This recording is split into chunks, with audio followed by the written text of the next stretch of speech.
Афганский синдром. В Кремле рассказали, кого боится Путин. Кинули. Еще один союзник Москвы отказывается от российского сырья. Ехали на переговоры, попали под удар авиации. Израиль провел очередную ротацию руководства Хамас. Были слухи, есть информация. Судьба Герасимова решена. В ЕС накрыли шпионскую сеть союзника Путина. ПВО для Украины. Есть одна плохая новость и две хороших. И многое другое. Самые важные и срочные новости. Эксклюзивные подробности. Вы смотрите информационный выпуск «Нехта». Оперативно о событиях в Украине, России, Беларуси и мире. Раньше и понятнее других. Все, что нужно знать сегодня. А начинаем с очередной серии ударов по нефтяной инфраструктуре страны-агрессора. В Саратовской области России был выведен из строя магистральный нефтепровод Куйбышев-Лисичанск. Об этом сообщают источники в Главном управлении разведки Минобороны Украины. Объект был поврежден взрывом в Красноармейском районе в ночь на 8 сентября. По данным источников в ГУР, трубопровод мощностью 82 миллиона тонн в год обеспечивал нефтепродуктами, в том числе нужды армии. Российские официальные источники объясняли серию взрывов плановыми учениями. В тот же день была выведена из строя единая система магистральных нефтепроводов в Пензе.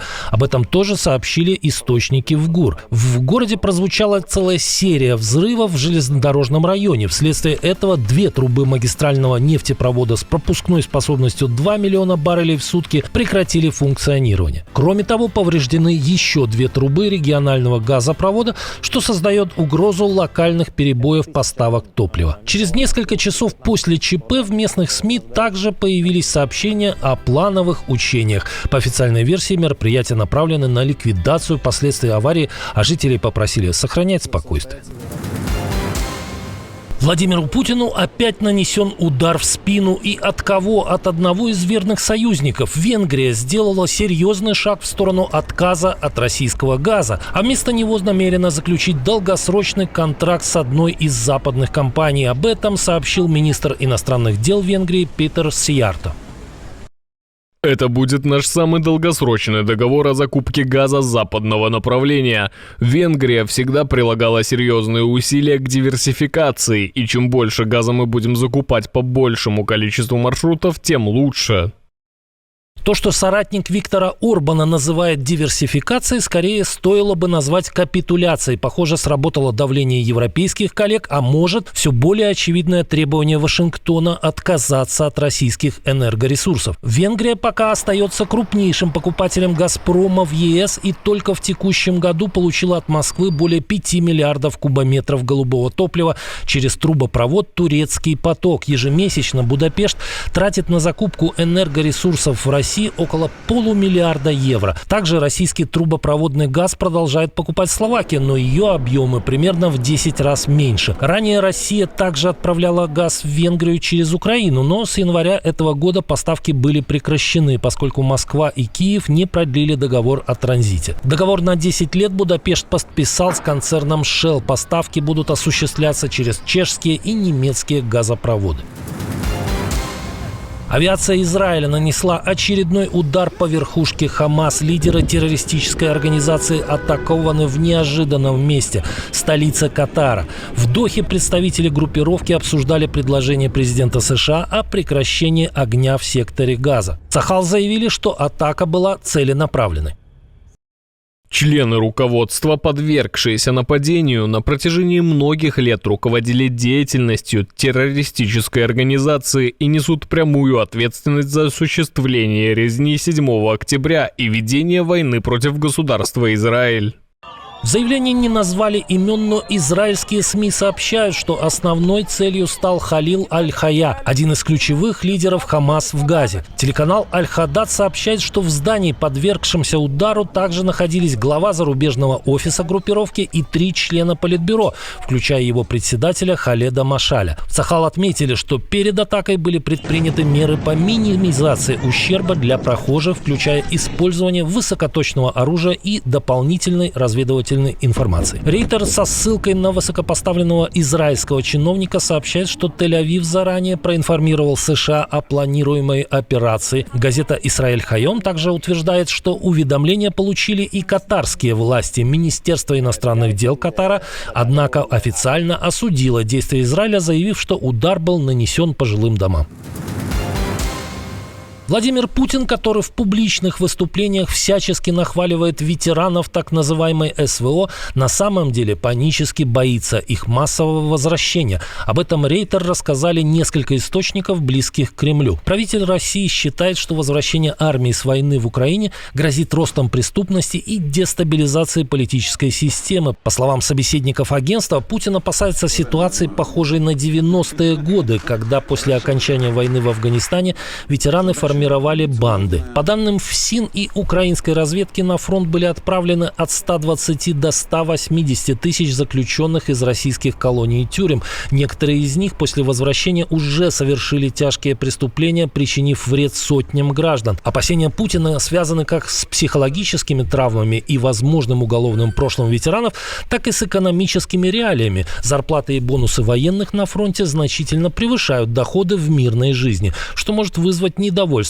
этой группы и рост социального напряжения. Кроме того, хозяин Кремля опасается политических последствий, не забыв о мятеже ЧВК «Вагнер» во главе с Евгением Пригожиным. Может, Путин поэтому и не хочет заключать перемирие? Что думаете? Ждем комментариев. На фоне усиления российских бомбардировок Пентагон замедлил поставки ПВО Украине. Об этом пишет Financial Times. Поставки боеприпасов для зенитно-ракетных систем в последние месяцы идут нерегулярно, с задержками и в меньших объемах. В июне Пентагон провел ревизию средств ПВО и приостановил их поставки Украине. Позднее поставки возобновились, но не в тех объемах, которые ожидались. Тем временем российская армия усиливает налеты на украинские города. Уже активизированы удары по энергетическим объектам, а в воскресенье ракета «Искандер» попала в комплекс правительственных зданий в центре Киева. Собеседники издания предупреждают. Даже при текущем темпе атак ПВО Украины скоро столкнется с дефицитом боеприпасов. Это лишь вопрос времени, когда закончатся ракеты. Европейские страны частично поставляют свои системы и боеприпасы, но объемы пока недостаточны. Белый дом утверждает, что поставки осуществляются в необходимом темпе. Сообщение о том, что мы лишаем Киев жизненно важных боеприпасов для ПВО, явно не соответствует действительности. Министерство войны целенаправленно работает, чтобы обеспечить потребности Украины. Но есть и хорошая новость. Крупнейший немецкий оборонный концерн предоставит Украине новейшие системы ПВО. Таких нет даже на вооружении у самой Германии. Rheinmetall поставит Киеву мобильные комплексы противовоздушной обороны Sky Ranger, специально предназначенные для борьбы с беспилотниками. Об этом рассказал глава компании Армин Паппергер в интервью телеканалу ЦДФ. Каждая из этих систем может покрывать территорию размером 4 на 4 километра, обеспечивая полную защиту от дронов. Это означает, что все беспилотники в этой зоне будут уничтожены.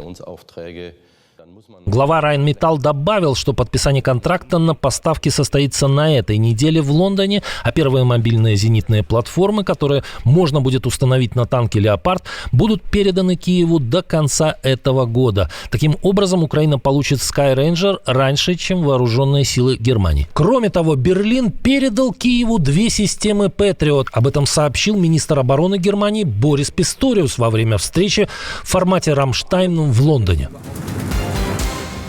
Глава российского генштаба Валерий Герасимов остается на своем посту, и это новость хорошая. В конце объясню почему. Накануне ему исполнилось 70, но заменять генерала Путин не стал. По информации «Ведомостей», срок службы Герасимова продлен. До 2021 года российские генералы уходили в отставку после 70, но теперь хозяин Кремля может лично продлевать их карьеру.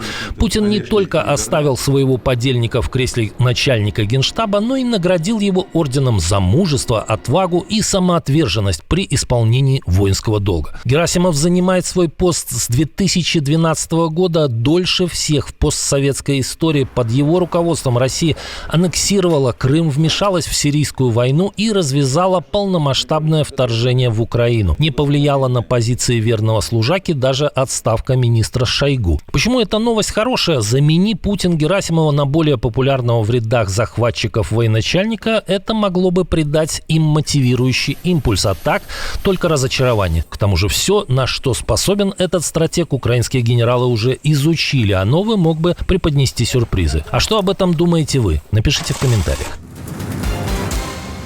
В Европе взялись за шпионов пособника Путина Лукашенко. Основную работу проделала чешская разведка, которая выявила целую сеть агентов КГБ, действовавшую одновременно в нескольких странах ЕС. Из Праги высылают неназванного белорусского чекиста, работавшего под дипломатическим прикрытием. А вот Александр Балан, бывший заместитель главы молдавской разведки, так легко не отделается. Его задержали в Румынии местные правоохранители. Он передавал секретные данные спецслужбам Лукашенко из корыстных побуждений. Для встречи со своими кураторами из КГБ он выезжал в столицу Венгрии Будапешт. Как сообщает Диги-24, Балан сотрудничал сначала со спецслужбами России. Контакты с белорусской разведкой он наладил, потому что ее агентам сейчас легче передвигаться в ЕС. Еще одного участника задержали в Польше местные контрразведчики. Агентство внутренней безопасности задержало белорусского агента. Арест стал результатом сотрудничества с румынскими и чешскими спецслужбами. Из Польши также будет выслан белорусский дипломат, поддерживающий агрессивные действия белорусских спецслужб против нашей страны. Кем является задержанный агент, польский премьер не сообщил, но ранее в прессе появилось сообщение о Беларуси, работающем таксистом в Польше и выдающем себя за активиста оппозиции. Отдельное спасибо, что досмотрели до конца. Спасибо за ваше доверие. Жду развернутых комментариев, лайков и репостов. Это важно, чтобы нас становилось больше. На этом пока все. До новых встреч и хороших вам новостей.